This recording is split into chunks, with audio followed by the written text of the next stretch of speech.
A warm welcome to Aviation this week on Channels Television. I'm Bukola Joe Ukitumi. Thank you so much for joining us. When we're about to travel by plane, we carry out a series of actions that are familiar. Approach the check-in area where a staff member awaits you to hand you a boarding card and drop off your luggage.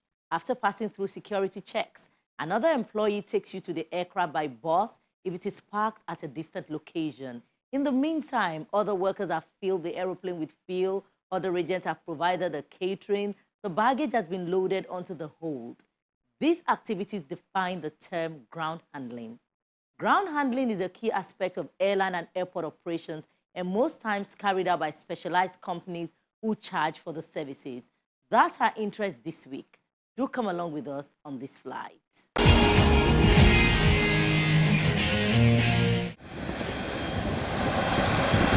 In aviation, the term ground handling refers to the wide range of services provided to facilitate an aircraft flight or aircraft ground repositioning, preparation for and upon conclusion of a flight, which will include both customer service and ramp service functions.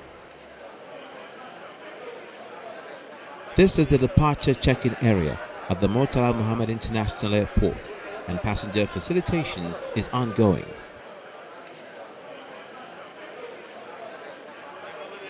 After passing through security checks, passengers arrive at the boarding gate and it's time to board.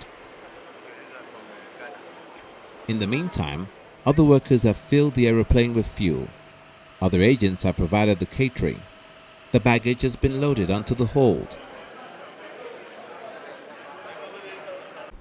Take, for instance, an aircraft lands at Lagos Airport. The handling company has that responsibility to provide those services.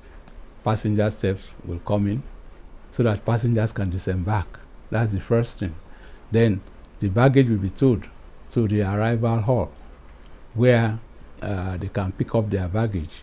Fueling will take place. Power will be provided on ground by what we call ground power units. The air starter unit is positioned so that it can start the aircraft properly.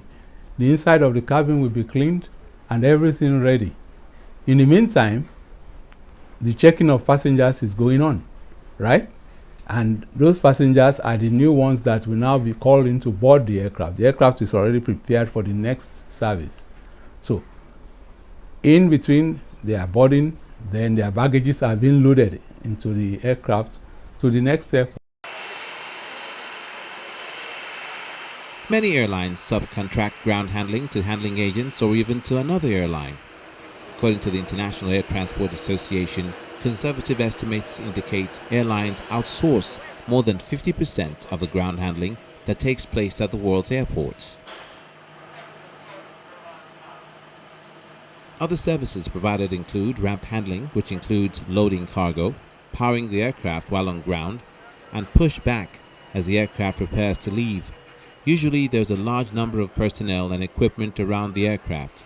Hence, coordination and security are two crucial elements to dispatch an aircraft on time during a scheduled stopover. Here in Nigeria, there are three major ground handling companies who jostle to cater to the over 22 foreign airlines who fly in and out of Nigeria. The push to achieve and enhance safety and security in the air travel value chain is gaining global traction as members of the aviation community, airlines, aviation fuel suppliers, ground handling firms, regulators and airport authority make efforts to comply with standards and procedures. In the post-pandemic era, operators in this sector say an underpricing regime and attendant low tariff foreign airlines currently remits to Nigeria is denying both ground handlers and local aviation huge revenue. The standards are there for everybody to see, then we all adhere to it. I liken it to bilateral agreements because if, for instance, a Nigerian carrier lands in Angola or lands in Belgium and they are meant to pay XYZ ground handling fees based on the same kind of equipment that the ground handling companies in Nigeria also have, then it should be reciprocal. While many concerned parties say companies here have better ground support equipment than most of their counterparts in Africa, the low tariff regime persists in Guinea, for instance. A narrow body like Boeing 737 or turboprops is charged $1,673, while wide body like Boeing 767 or A330 is charged $4,715. Senegal charges $2,250 and $5,259 in that order. In Cameroon, it's $1,400 and $4,500. I've looked at studies over the last 5 years, and I see without a doubt that the Nigerian cargo handling fees or rates are far lower when comparable to Senegal, Cameroon, Ghana, Sierra Leone, and the Francophone West Africa, to mention a few, whereby the Nigerian ground handlers are charging far lower and giving maximum service, they are still being expected to deliver nimble, responsible service. Is not sustainable for the rates they are still collecting at this time. So what needs to be done at this point is to review those rates in line with best international practice. This is the best time because it's post-COVID. COVID has actually brought a new normal in terms of infrastructure, a new normal in terms of capacity development, new normal in terms of safety. While handling companies desire an increase in the tariff rate, the provision of good ground handling service contributes towards the image users and airlines have of an airport. All those involved in the process shall therefore ensure suitable quality levels are maintained.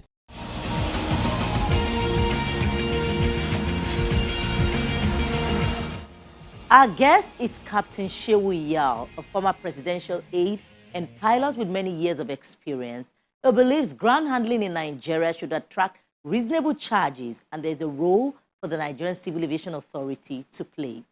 There is more than enough market in Nigeria. The two key companies that do ground handling is NACO and SACO, and there is more than enough for them to do the right thing. And I think they have the equipment, they have the men, and they have the zeal and motivation to do it. All they need to do is to sit down with each other. They know their operating cost. They know the margin they needed to have. And they should agree on a reasonable price. And they should agree that there should be no poaching of clients. Additionally, the government can come in, that is the Nigerian Civil Aviation Authority. They can come in and set a baseline for which they shouldn't go below. If that is done, I think everybody will be happy and it will end up as a win-win. They are doing well. They are able to get enough money, make a profit. The government is able to get its 5% reasonably, and the airlines are paying something reasonable that they are comfortable. So you see, all the parties will be comfortable that way. And the only party that can sit down objectively and get that baseline for them and enforce it is the Nigerian Civil Aviation Authority, which is the authority on all aviation matters in Nigeria. Of course, if I'm a businessman or I'm operating anything, if you can give me the same service for a lower price, I'll go to you. But if there are some understanding about poaching, there is some understanding about baseline, and there are some regulator who is there looking at you. Like all these flights you come, commercial, non-commercial, if you look outside the window here on our apron, you can see one new aeroplane that has just been parked. It has to be checked, double check, the crew, the something, then they will have to do test flights by Civil Aviation Authority before they commence commercial flight to carry people. Even while they are doing the flights, inspectors will go on board and make sure that the cabin crew, the crew that are flying the machine, are doing the right thing. There is nothing wrong with NCAA going into what these people are doing after agreeing with them, sitting with them, and arriving at a baseline and make sure that they inspect them. Then this poaching will stop. The companies will have enough revenue, or a much better revenue. The government will get much better returns, because the government put some percentage. I think it's about 5% they have to give. So yes, they may be a little bit ahead, because some of them, all the French-speaking countries, they have one company that is doing all this in all the West African countries. They may have tooled their equipment. You know what I mean? Economy of class, because there are more. But then look at it, the population of Nigeria and the number of flights in and out of Nigeria, you can't compare it with any country in West Africa. In fact, West and Central Africa put together, we are more than that. So all we needed is coming together, understanding each other, making it a fact to all the clients, the need to have something reasonable in the interest of performance, equipment, revenue, safety, and motivation. Because by the time you have more revenue going into the companies, certainly the salaries and allowances of the staff will increase, and they'll be better motivated to work on your equipment.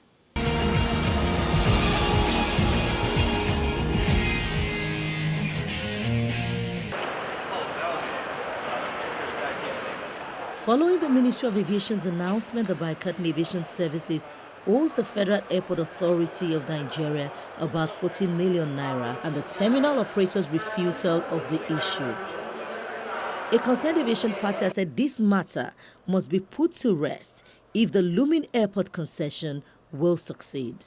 I think it's not fair carrying this kind of battle, carrying this kind of momentum into another process of concession in the airport, concession of airports in the industry.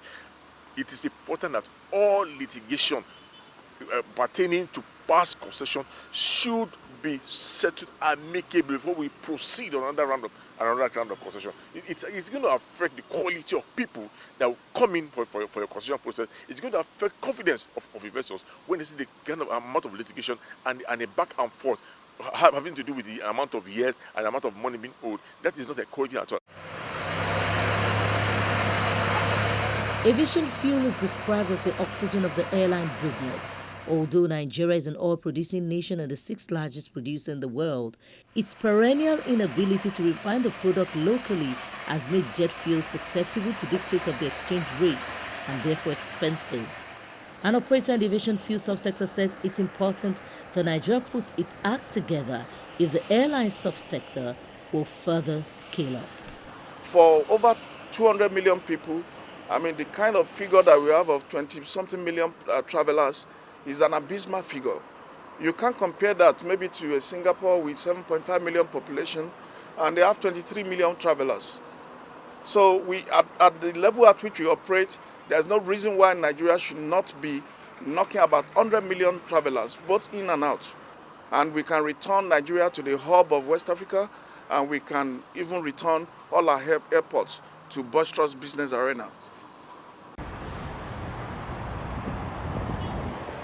Thailand has implemented its toughest coronavirus restrictions in more than a year. In Bangkok and surrounding provinces, with new curbs on movement and gatherings imposed and widespread suspension by airlines and bus fares. Authorities have asked people in and around Bangkok, the outbreak epicenter, to work from home and have set up over 100 checkpoints in 10 high-risk provinces. The restrictions, initially for 2 weeks, aim to slow the spread of the coronavirus and include a curfew, mall closures, and a 5% limit on gatherings after a period of record or near-record deaths and cases. Meanwhile, Thailand's mass immunization strategy against the coronavirus will now include administering a shot of AstraZeneca's viral vector vaccine after one dose of Sinovac's vaccine. Thailand's health minister said the plan, if implemented, will be the first publicly announced mix and match of a Chinese vaccine and a Western developed shot. The move aims to increase protection against highly transmissible variants.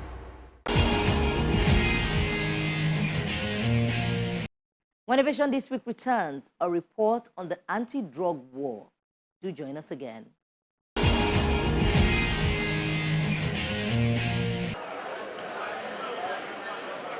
This is what the departure hall of the Murtala Mohammed International Airport looks like when it's busy.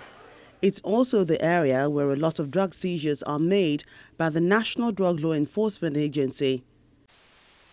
Statistics obtained from the agency's airport command puts its total annual drug seizure for the year 2019 at 377 kilograms, 801 grams. In 2020, the total drug seizure from the same command was 1,697 kilograms, 503 grams. The first 6 months of 2021 has witnessed a leap to 2,351 kilograms, 439 grams. These seizures comprise different drugs including cocaine, heroin, cannabis sativa, meth, cat, and other psychotropic substances. The controller of the NDLEA MMIA command, Amadou Garba, says a large part of this is due to the change and body language of the new chairman, who has also taken concrete steps to address issues of stagnation, officers' welfare, and commendation. There's a new sheriff in town, and his disposition is that of "I want results," nothing more than that. And that body language, I think, is enough for officers to know that there's nothing other than just for you to work and get results. Aside from that, he asks us to give names of officers that have done something spectacular. So that means now there's a rewards by way of commendation and promotion to officers. These are push factors that I think is pushing officers to do over and above what ordinarily they would do. The commander also gives us the summary of arrests and convictions from his command. In 2019, the command recorded 36 convictions at the Federal High Court. 44 convictions were recorded in 2020, but 2021 has seen a reduction to 16 convictions so far, owing largely to the judicial workers' strike, which shut down the courts for about 3 months. So far, 83 suspects have been arrested this year in 71 drug seizures. Channels Television also sought to know what happens to these drugs after convictions have been secured. If the person has been convicted, then a length of time is given again to give the suspect or the accused time to see whether he can appeal. Yes. If he does not appeal, after that, a process is still initiated to see how they can destroy the exhibit, mostly by burning. So the agency will approach the Federal High Court to ask them to give them permission to burn this particular seized drugs, after which, if permission is sought and got, then the process will start again. They will move it. On the day of burning of those exhibits, mostly even the judge of the Federal High Court is invited, and other very important personalities will be invited, and other stakeholders, like you said, will come. And they are given this option to select from all the variety of drugs that have been displayed for destruction. Then they will choose, they will do integrity test on the drugs to make sure that they are not just burning salt or anything. 2 weeks ago, the United Nations Office on Drug and Crime, UNODC, in its 2021 World Drug Report, warned that by 2030, Nigeria may be grappling with 20 million drug users, a situation which may further deepen the public health and security challenge of the country. The expectation is that this renewed drive to clamp down on drug traffickers and other perpetrators will help avert that disaster.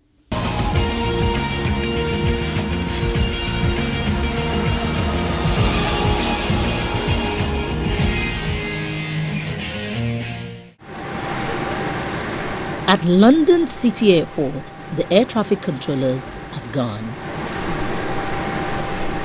Perched above the terminal building, the old control tower with its panoramic windows is empty of controllers. Monitors, a few pens and some hand sanitizers are all that remains. City became the world's first major international airport to switch to a remote digital tower earlier this year and went public less than 2 weeks ago. The airport, nestled beside former dockyards a few miles east of London's Canary Wharf financial district, is London's smallest. Before the pandemic, it had 5 million passengers a year, mostly traveling on business to European destinations like Frankfurt and Amsterdam. Tower, good day, Eurocat 801. We're established. City planes now take off and land guided by air traffic controllers who are based 90 miles away. They direct the airport using information from a newly built taller control tower stacked with 16 high-definition cameras and multiple sensors. The switch to remote air traffic control has raised a few eyebrows, but London City's chief operating officer says so far it has worked seamlessly.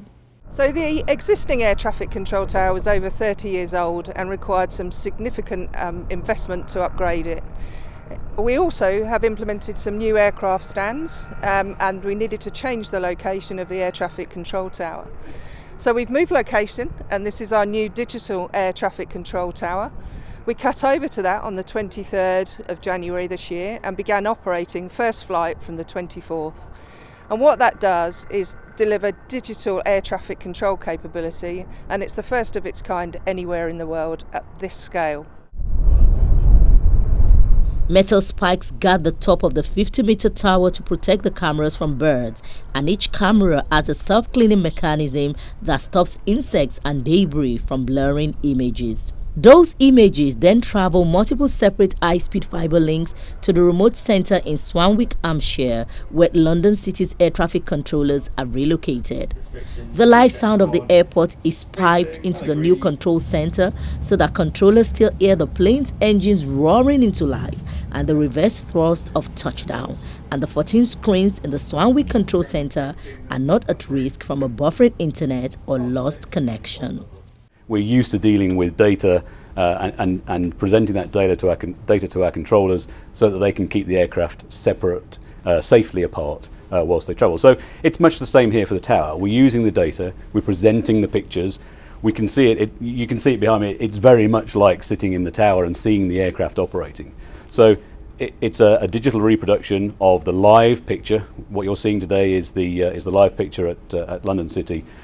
Then enhanced with additional data like aircraft call sign, maybe the route that it's going to, maybe the stand that it's going to. It allows us to add all of that to the data. So are there risks? Well, we think we've got all the risks well covered. So cybersecurity is well covered, for example. In terms of the job for the controller, it's very much like doing it in the same way as they would in the air traffic control tower. For City Airport, the new remote tower, which costs just less than £20 million to design and build, is not about saving money. With the new technology, City's current number of controllers will be able to handle more plane movements once flying recovers after the pandemic. City will also be able to handle 45 plane movements per hour, up from 40 in 2019. So we think that the digital tower is going to revolutionise how we can deliver airport services. So it allows us to reproduce what we do today, it allows us to further enhance that job, and potentially it allows us to group together different airports in one place and present different ways of efficiently delivering the service to the airport customer. So it really is the tip of the iceberg of improvement to what we can do for the airport ATC. So fundamentally, the job hasn't changed. It's still about the controller's eyes finding the aircraft and monitoring it visually. The difference is we're using screens instead of windows. The airport's plan for a remote tower dates to 2016, when it realized that in order to go ahead with a £500 million expansion plan to fit in extra bigger planes, it would need to significantly invest in the old control tower. It decided instead to build a new one, given the efficiency benefits offered by a new remote technology developed by Swedish company Saab. Heathrow, Britain's busiest airport, is also considering remote control towers in its future plans.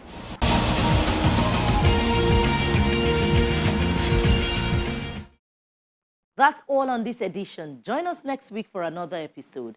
Bye for now. I'm Bukola Jo Oketumbi.